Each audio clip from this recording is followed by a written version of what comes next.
So, in the last segment, we talked about strategy, we talked about colors, we talked about parts of a card. So now we're going to talk about the various types of cards in Magic.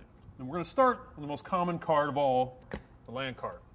Now, the reason it's so common is you use lands to power all your other cards. Yeah, you're going to be playing one land a turn, so the longer the game goes on, the bigger and more powerful effects you can play. When we talk about some of the spells you're going to be playing in the game, let's start with the sorcery. The sorcery is a one-shot deal. You're going to play it, you're going to get a cool benefit on your turn, and then it's going to go to your graveyard. Your discard pile.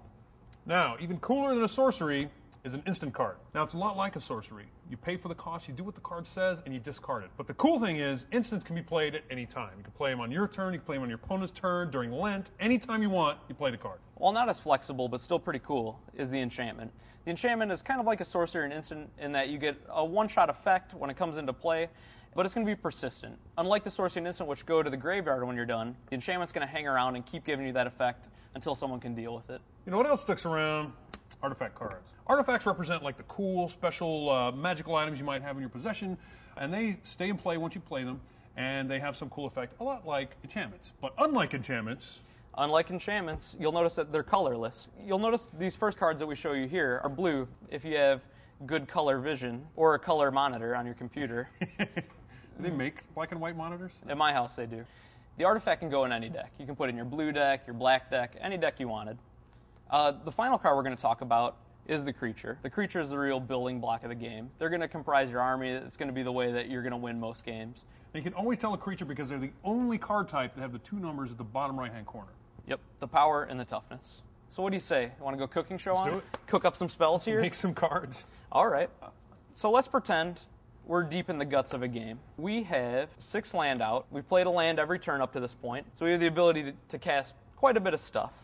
We're going to lay out the cards. Now, normally, you wouldn't want to lay your hand out like this for your opponent to see. It's kind of bad strategy, but, you know, Jake's not a very good Magic player. So. I'm a fantastic and arrogant Magic player, so I don't care if you see my hand or what's going on. So we're going to cast some stuff here.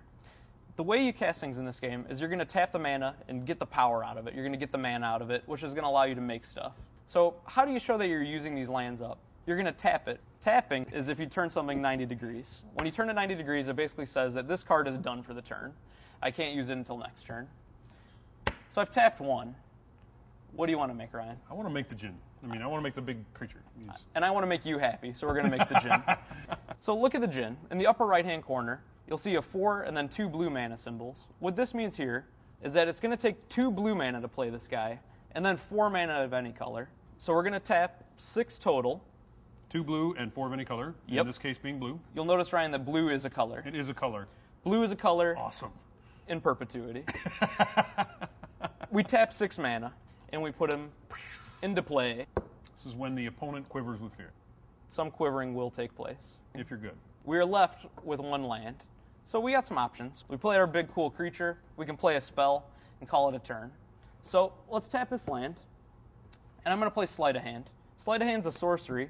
The sorcery, once we play it, is burnt. We get the cool little effect, and then it goes to the discard pile. Don't worry, though, because at the beginning of every turn, you get to untap all your stuff. So all these lands you just tap, you're going to get to use them again next turn. So this is kind of a good foundation for beginning a game. So let's begin a game. In the next segment, let's mix it up. Let's cast some spells. Let's do it.